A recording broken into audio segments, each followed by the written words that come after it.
The golden sun was setting behind the hills of Willow Creek, casting a warm glow over the quiet little town.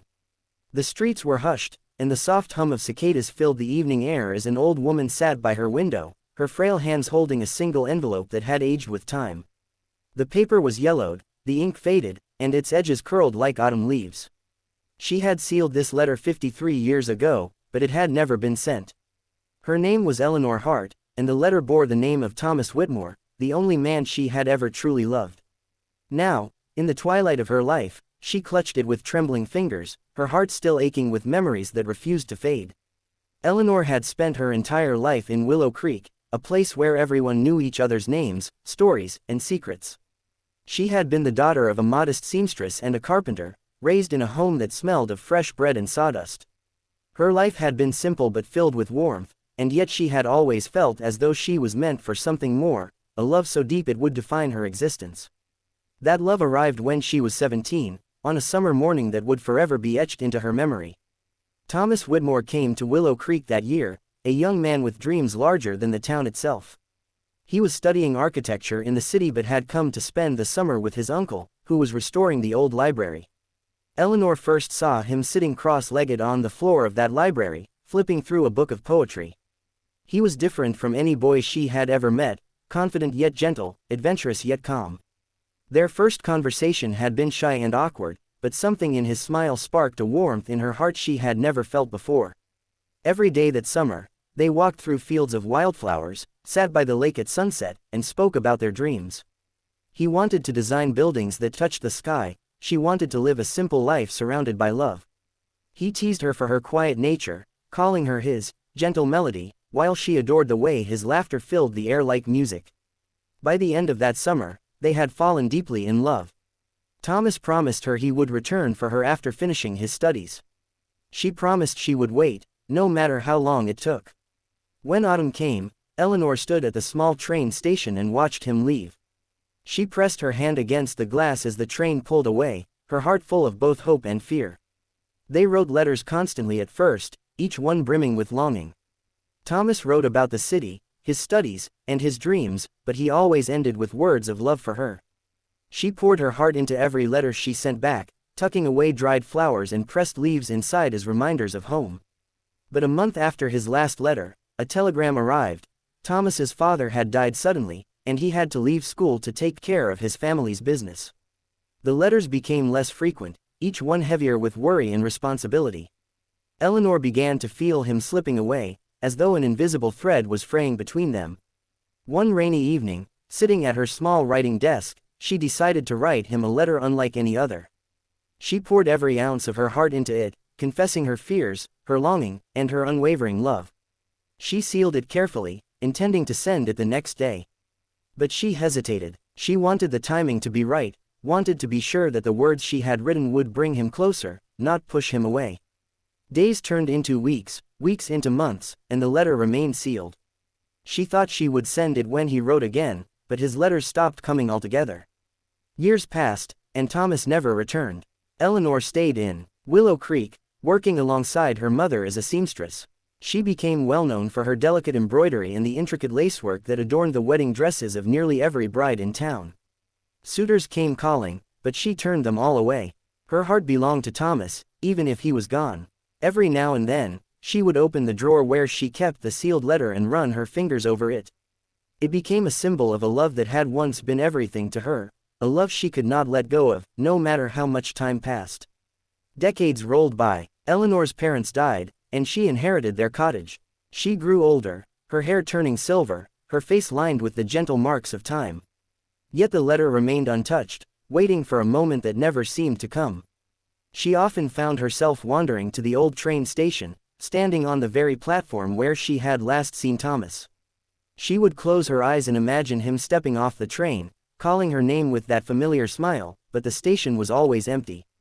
The silence of his absence weighed on her, yet she could not bring herself to forget him. Then, one cold winter morning, when she was 75 years old, she received a letter that would change everything. The envelope bore the name Henry Whitmore, Thomas's younger brother. Eleanor's hands trembled as she opened it, her heart pounding. Henry wrote to tell her that Thomas had passed away 2 months earlier. He explained that Thomas had never stopped loving her, that he had spoken of her often in his final days, calling her, the girl by the lake. Thomas had planned to return to Willow Creek many times, but family obligations and illness had always stood in his way. Henry's letter included something else, a small brass key and a note that said, "For Eleanor. He built this for you." Eleanor's tears stained the letter as she held the key in her palm. That very afternoon, she followed the directions Henry had given her, walking deep into the woods near the lake where she and Thomas had spent so many evenings. There, hidden among the trees, was a small wooden cabin. It was simple but beautiful, with large windows that let in streams of golden light. Inside, everything was covered in dust, but the love that had built it was palpable. On a table near the fireplace, Eleanor found a stack of sketchbooks. Her breath caught in her throat as she flipped through them. Page after page was filled with drawings of her, sketched from memory over the years. There she was at 17, with her hair tied back and her shy smile. There she was sitting by the lake, reading a book. Thomas had drawn her again and again, his love for her immortalized in pencil strokes. Eleanor sank into a chair, clutching the sketchbooks to her chest as sobs shook her frail body. He had loved her all along. He had built this cabin for her. And she had never sent him the letter that might have brought him back sooner. The next morning, she returned to the cabin, carrying the letter she had kept for over 50 years. She sat by the fireplace, opened the envelope for the first time, and read her own words. They were raw and tender, a confession of love and longing from a 17-year-old girl who had believed in forever. When she finished reading, she placed the letter carefully on the table beside his drawings, as if she were finally giving him the message she had carried in her heart all these years. In that quiet cabin, surrounded by memories, Eleanor felt closer to Thomas than she ever had. She began visiting the cabin every day, bringing fresh flowers, cleaning the space, and writing new letters to him in a journal she kept by the window. It became her sanctuary, a sacred place where her grief began to heal. Over time, the townspeople noticed a change in Eleanor. She smiled more often, her once heavy heart seeming lighter. She began teaching young girls how to sew, passing down her skills with patience and love. She even shared pieces of her story with those who asked, telling them about the boy she had loved and lost. The cabin became a symbol in Willow Creek, a quiet reminder of a love story that had endured despite the passage of time. On her 76th birthday, Eleanor made a decision. She donated the cabin to the town, turning it into a retreat for artists and writers, a place where dreams could be nurtured and stories could be told. At the dedication ceremony, she stood before the crowd, her voice soft but steady, and spoke of Thomas Whitmore.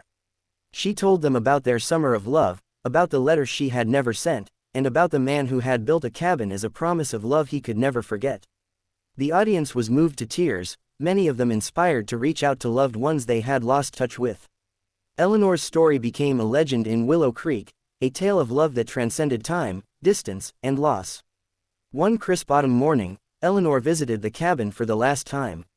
She placed the letter back on the mantel, where it would remain, a symbol of a love story that had never truly ended. "For you, Thomas," she whispered, her voice trembling but full of peace. A beam of sunlight broke through the clouds and filled the cabin with warmth. She felt his presence there, as if he were sitting beside her, smiling that same gentle smile. Tears slid down her cheeks, but she was smiling too. For the first time in decades, she felt truly free. Eleanor Hart passed away peacefully a year later in her little cottage, her heart finally at rest. The cabin remained as a memorial, and the people of Willow Creek came often to see the place where love had lived so powerfully. And there, above the fireplace, sat the letter she had never sent, a silent witness to a story of love, forgiveness, and the beauty of memories that never fade.